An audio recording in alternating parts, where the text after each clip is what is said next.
नमस्कार दोस्तों, मैं डॉक्टर सुधा मौर्य आपका हमारे चैनल पर स्वागत करती हूँ। आज हम कवि गजानन माधव मुक्तिबोध की काव्यगत विशेषताओं पर बात करेंगे। तो चलिए आरंभ करते हैं।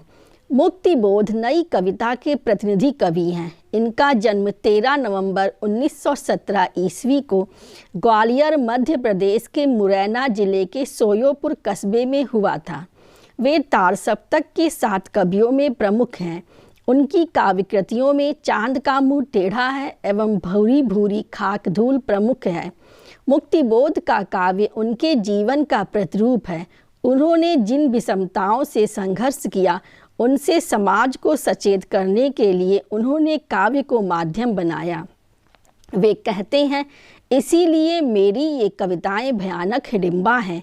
वास्तव की विस्फारित प्रतिमाएं विक्राकृति बिंबा हैं। वस्ता मुक्तिबोध का काव्य देश के आधुनिक जन इतिहास, स्वतंत्रता पूर्व और पश्चात का एक दहकता इस्पाती दस्तावेज है। वह सामान्य जन की संघर्षशील एवं संकल्प धर्मा चेतना शक्ति का मूर्त रूप है। व्यक्ति की सामाजिक अभिव्यक्ति और सामूहिक मुक्ति की खोज है। मुक्तिबोध का काव्य आधुनिक जीवन मूल्यों की सशक्त अभिव्यक्ति करता है। उन्होंने नए विषयों को नवीन संदर्भों से युक्त कर आधुनिक समाज की विसंगतियों का यथार्थ चित्रण किया है। वे मध्यवित्त शीर्षक कविता में शोषित नारी का चित्र अंकित करते हुए कहते हैं, मटक मटक मुँह बिचकाती है पथ पर पागल, बूढ़े स्तन लटकाए नंगी भाग्य देवता, फूटे बर्तन सी तिरस्कृता जब मानवता। मुक्तिबोध के काव्य में सामाजिक चेतना अत्यंत प्रखर है। एक मानवतावादी कवि होने के नाते उन्होंने अभावग्रस्त, अपमानित, शोषित, क्षुब्ध जीवन के साथ ही चमकते मुस्कुराते जीवन के चित्र भी उकेरे हैं।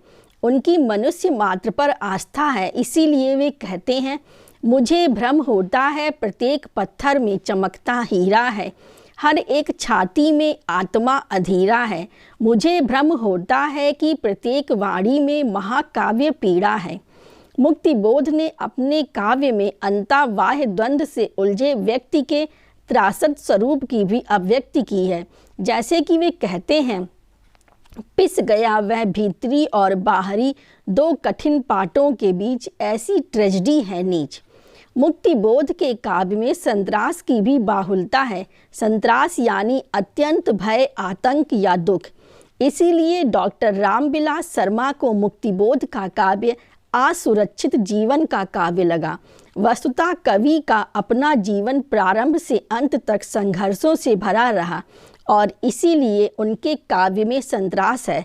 कहा जा सकता है कि वे संत्रास में जीते थे और इसीलिए उन्होंने अपराध भावना से मुक्त न होने के स्वरूप का बड़ा ही कलात्मक चित्रण किया है। वे कहते हैं, गहन अनुमानिता, तन की मलिनता दूर करने के लिए प्रतिपल, पाप छाया दूर करने के लिए दिन रात, स्वच्छ करने ब्रह्म राक्षस घिस रहा है देह, हाथ के पंजे बराबर, बाह छाती मुँह छपा छप खूब करते साफ, फिर भी मैल फिर भी मैल। मुक्तिबोध श्रम को बहुत महत्व देते हैं।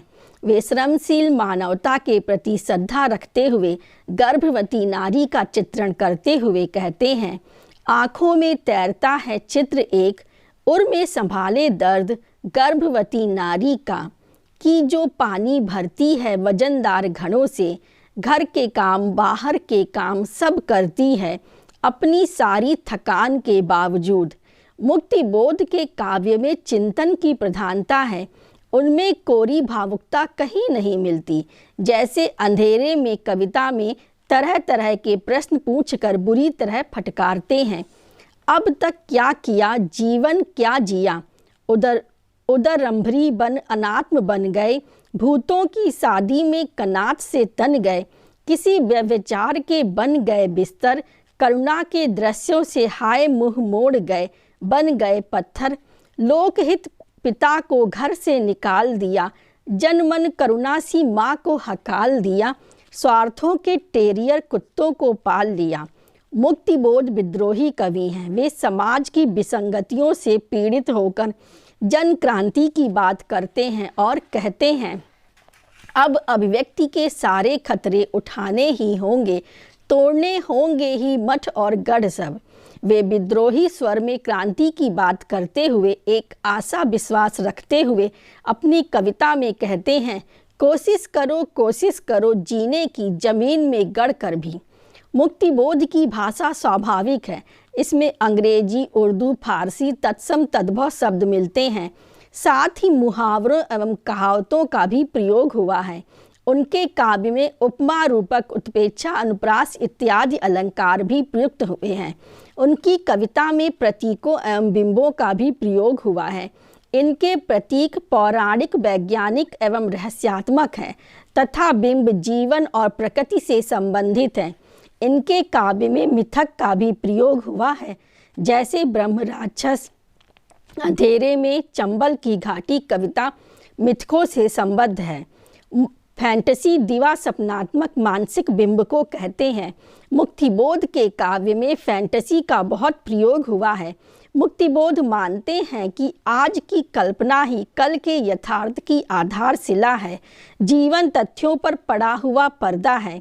उनकी कविता अंधेरे में फैंटेसी की सफल अभिव्यक्ति है। वे कहते हैं, जिंदगी के कमरों में अंधेरे, लगाता है चक्कर कोई एक लगातार, आवाज़ पैरों की देती है सुनाई बार बार। वह नहीं ही दिखता, किंतु वह रहा घूम तिलिस्मी खोह में गिरफ्तार कोई एक।